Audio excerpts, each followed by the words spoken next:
All right, let me ask you this. What do you know? Because it was just kind of lightly reported about this growth that they had removed. Like, when did Trent realize? Like, what do you know about it? When did he realize it? When did he have the procedure? When did it freak him out? That whole sort of thing. Do you know anything on that Yeah, timeline? yeah, we don't know much still. I mean, we learned about it a lot more in detail after. I was looking back through some of this yesterday, and I want to say it was in April when Ian Rappaport had his report that it was really serious because, Trent had posted on Instagram at one point in February, I think, early February before the combine, that of like him going under the knife. Essentially, it was him in a hospital gown, Right. and that triggered JP Finley to ask at the combine, "Hey, what's going on with Trent? Did he have some kind of surgery?" And Jay's like, "Yeah, it's no big deal. He had some kind of growth on his head that he had to get taken off, and it was non-football related. It wasn't like it was caused by a helmet or anything like that." But Ian then reported later that they thought it might have been malignant and that there was a really scary situation there for a second. But we still haven't had the chance to talk to Trent, and he hasn't done any kind of Hmm. public interview otherwise. So I don't know exactly like what his frustration is.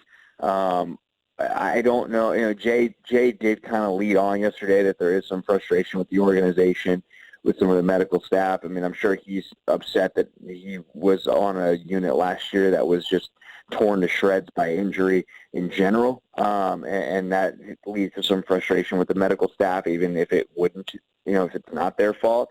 So it's something where the lack of public comment by Trent and his side, it leaves us in a pretty precarious situation of not wanting to guess too much on a situation that obviously was on some level serious. But really what we know is what Ian reported and kind of what Jay, let off in between the lines yesterday, that there was some frustration with it, the timeline of it.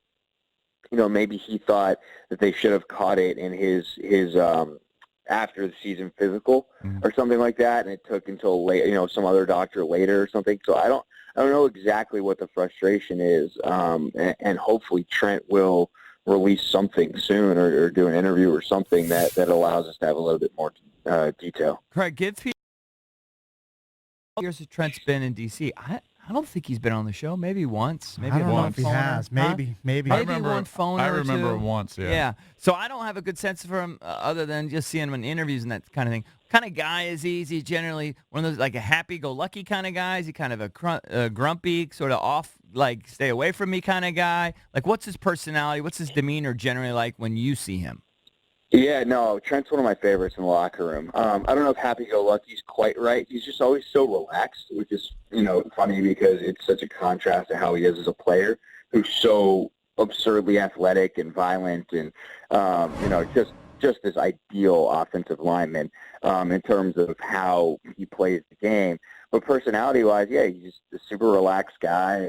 He's always very forthcoming and open.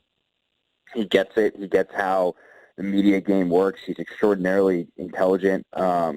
He's he's just he's a good guy to talk to. He's someone that I've talked, frankly, a lot to over my time covering the team.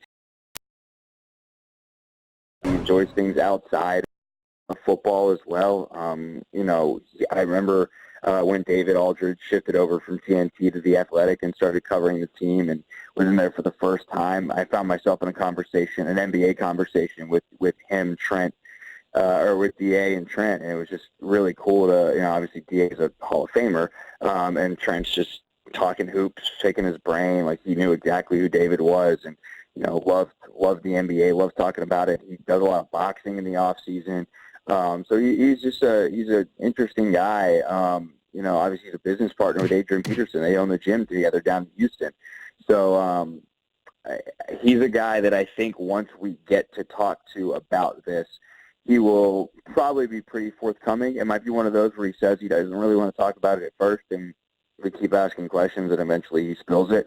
But ultimately, he's a very honest guy. He's confident in himself and his own abilities. There's some times where you ask him questions, kind of give you the look like, I'm Trent Williams. Of course I can do that kind of thing. So he's very aware of where he is in the league, which I think is obviously an interesting part of the contract, part of this. So yeah, that's kind of who he is.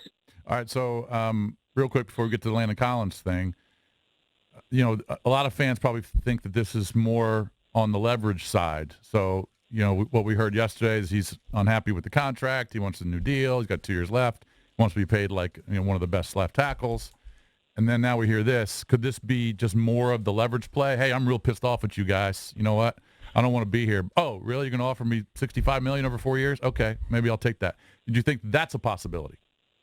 It's possible. I mean, he wouldn't do this just to get more money. Like, oh wait, there's not like because of where he is in the league, and obviously he's upset, and money's a way that people get upset about things. But he does have an insane amount of leverage here because they're screwed at tackle behind him. Like, Jaron Christian is next, Right. and he hadn't played a snap this spring, and the last time he played, he wasn't good at all.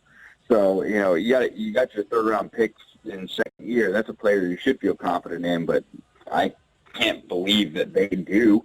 And then after that, it's Flowers, and that's been a disaster for 4 years running. So he does have a significant amount of leverage just in terms of the roster, but I also think there is an element of how they see it as, dude, you got 2 years left in your contract. Are you really going to miss games? Come play football. And I don't think they care if he misses training camp. Like, this is not going to get ugly unless Trent comes out and just trashes the team, and I don't think he's going to do that. It doesn't seem to be the kind of guy he is. So if it doesn't get ugly, and the team's okay, and it's being patient, then that becomes the question, or the question becomes, is he really willing to miss games? If he is, then yeah, he has significant leverage because what would replace him is not very good. And if not, then, you know, it's a giant game of chicken, and, you know, maybe they do something to make him happy, but ultimately he probably winds back on the same contract.